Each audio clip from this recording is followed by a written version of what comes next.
I apologize that the video is so dark. I'm kind of outside right now.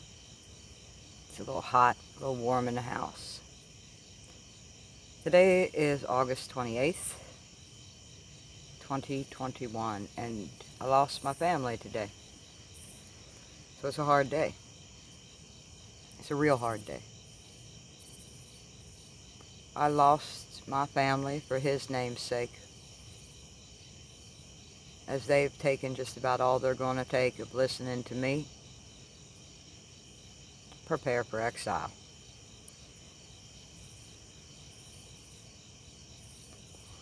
I want to be honest with you.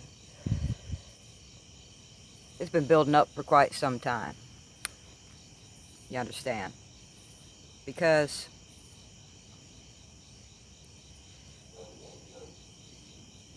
months ago, a year ago, it went from, well, it's everybody's choice to, what's funny about the science to, I'm kind of noticing some weird stuff to, this nation, America would never mandate or force people into that, to now, fast forward, and all of these people who would have just as well drained the swamp if given the chance, have willingly agreed to simply believe that it isn't the mark of the beast. And because they haven't, that means that they're going to trade their soul to the devil for a donut, a hope, and a dream. Because they do realize their silly lives are on the line, after all. Well, my yes has always been yes, and my no's always no. So as I make arrangements, everything from trying to organize a Last Supper to try to put together something that my 9-year-old granddaughter can handle, to why she doesn't see Grandma anymore, to giving the family the option to continue to pay for my life insurance policy through my job once they fire me. And they will. And this nation is part of this global phenomenon. Believe it. Well, now that it's become real, it's not a conversation they're any longer willing to have. These same people go to church every Sunday thinking that their prayers are getting any higher than that ceiling, and I'm telling you, remnant of God, this story, not to bring on some kind of pity party for myself, but to inform you to get ready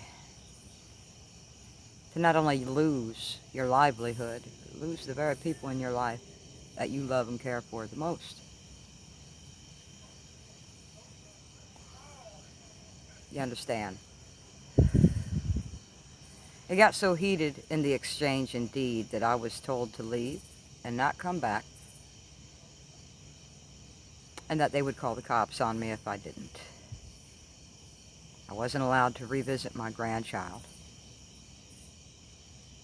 And they mean it. Now, naturally, they didn't have to call the police on me. I left, while being called every name in the book. No one seems to be concerned at all with the fact that you probably will get that knock on the door one day that says, "We found your sister, your mother, your family member's emaciated body." And that's just a reality that's going to be ever present for a whole lot of people who come out of her, lest they take part in these sins. I'm fortunate that I serve the very God of Exodus. I'm fortunate that I serve the very God of exile. He couldn't have a better resume as far as I'm concerned, because I'm walking away with faith in Him and Him alone. But what that means for everyday conversation with your family members is that day creeps ever increasingly closer. It's conversations like that. You can have the photo albums. It's your option to continue to pay for the life insurance policy. We're not getting together for Christmas. I'm not getting a bonus because I'll be thrown into exile. Wake up. Why haven't you been listening the entire time we've been discussing it?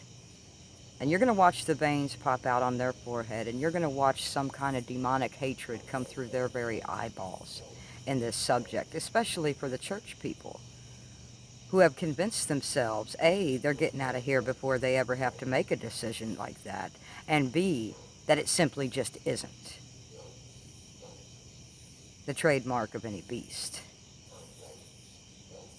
The very fact that you're going into exile over it, and most likely will have a grim prognosis on your survival rate, is the very fulfillment of prophecy. It's the very bubble burster of the lie they're trying to live in. But don't worry. The Lord has allowed them the desires of their hearts and sent them a strong delusion that they're under currently, right now. They'll be damned in life and in death because, well, even without prophecy, economic collapse is coming upon everybody, everywhere, worldwide. The pestilence, the famines, the violence, the riots.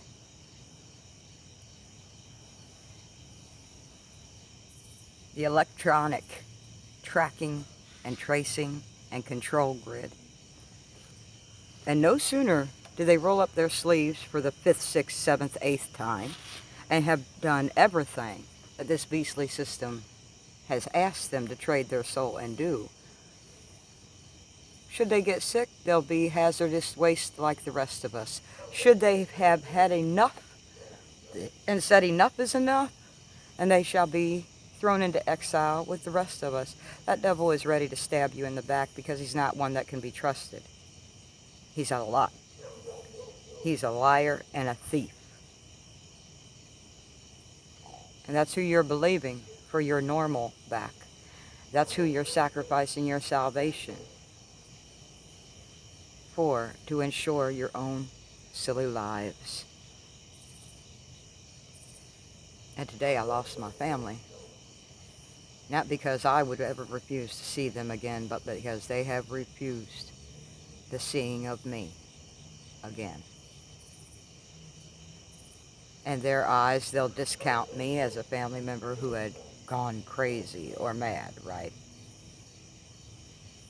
I've never broken a law. I have no criminal record of any kind. I don't do drugs, and I don't drink alcohol on any kind of regular basis. I paid every ticket, all my taxes are paid, and I have zero debt. Because I don't make any promises I don't keep. But I'm the crazy one.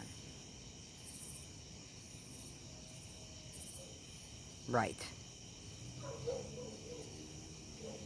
I'm as prepared as anybody can be for exile. But not because I'm crazy or even like the wilderness that much, but because I believe in God. I believe in His warnings, His prophecies, and His instructions thereof. And I'm no perfect human being. I'm as heathen as the rest of anybody else in this world, but I believe, and I'm more afraid of Him than I am anything on this planet. So prepare for that. Because it's a heartbreaking experience to lose the ones you love and watch the people who claim to love you and filled your entire life with hugs and kisses and birthdays and holidays get ready to turn on you like a mad dog.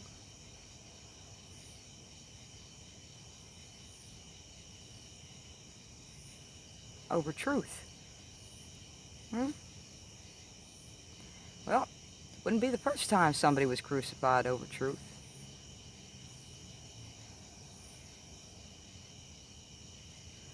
But if His grace was sufficient for my life when I needed a promotion or a new car or that mortgage to be paid, then His grace will be sufficient for my life. All the way till I take the last breath of my life. He shall never leave nor forsake me, and I'll be blessed in the valley and in the field. Isn't that the way it's always been, Christians? Exile won't be any different. Because unlike this ridiculous phenomenon that has taken over the entire planet, God never changes. ever. His yes is always yes. His no is always no. His promises are always kept, always. And he doesn't intend to bend, remove, recontort, or change any of the laws or normals in the life of his relationship with his people. I got the right one, baby. I hope you do too. But today was a hard day. Exile's just beginning.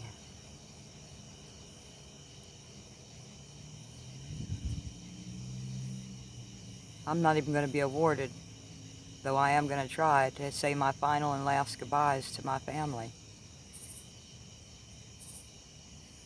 I am going to try to reconnect one more time. Love my family. Love my grandchild. Love my daughter.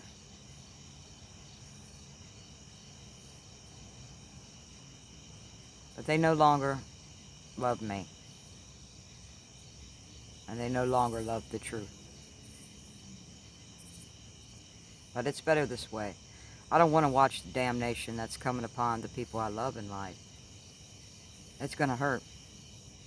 As a person in exile, I've got 4 things to worry about when I open my eyes every morning. Food, water, shelter, and in the wintertime, heat. Will be the people left within the matrix of the witchery and the trickery and the strong delusion. As you fall away from faith, and the Lord ceases to bless you with the Holy Spirit.